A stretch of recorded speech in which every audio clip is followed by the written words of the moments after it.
Jeg hedder Marianne Danielsen og kommer fra firmaet Bidru. Her per 1. januar i år har vi overtaget salg af Nordic Natural.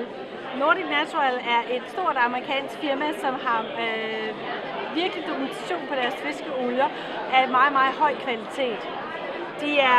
De laver både fiskeolie, de laver levertran, og de laver omega-3, 6, 9. De går meget op i miljøet. De tænker lige fra fisken bliver fanget, hvordan det hele kører igennem produktionsmæssigt set, helt ud til forbrugeren. De bruger dagskutterne i stedet for de store tråler, som er væk en måned ad gangen, så bruger de simpelthen dagskutterne.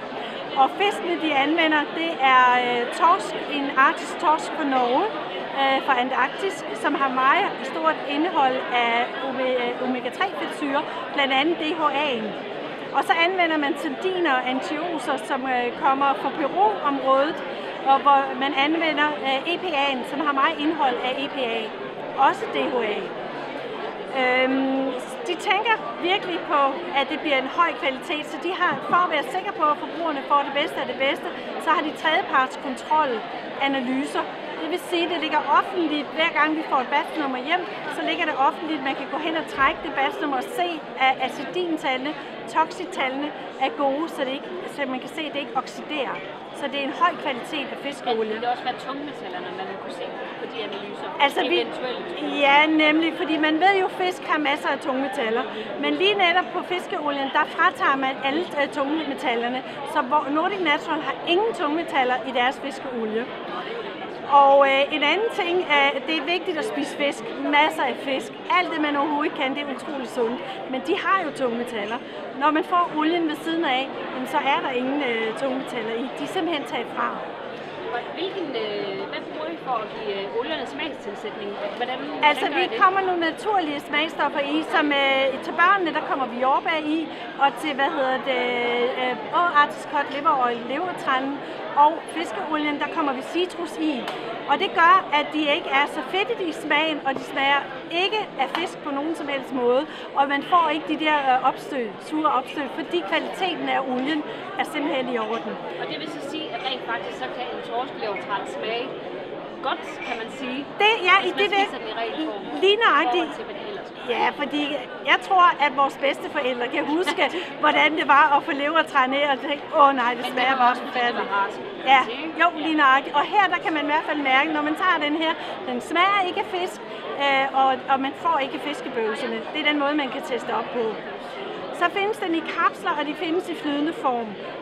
Og efter lovgivningen, så siger dokumentationen, at man skal over 500 mg per daglig dosering af omega-3 fedtsyren, det vil sige EPA og DHA om dagen.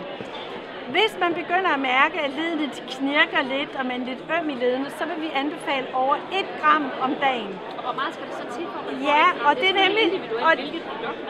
er nemlig der, hvor jeg synes, at det skal man tænke meget over, fordi de findes i kapsler og i flydende form.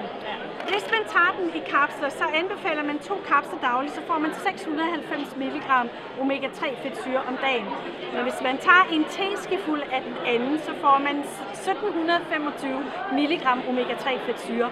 Ergo er det meget billigere, men er fri for at tage gelatinkapslerne, så man kan nøjes med en teskefuld af den her om dagen. Og jeg er jo kæmpe fan af at få den her i sin smoothie, fordi så giver det faktisk en lille smule af den her orange smag. Ja. Og man har også pakket det ned i noget, som jeg føler bedre, at jeg kan sådan optage og fordøje olien, når jeg har den pakket ind i maden. Lige nøjagtigt. Og forskellen på fiskeolie og planteolien, det er, at planteolierne, de indeholder ikke EPA, EPA og DHA. Men når man så spiser planteolien, så omdannes det EPA og DHA. Fiskeolien, de har det med det samme. Det går direkte i blodet, og det bliver optaget med det samme.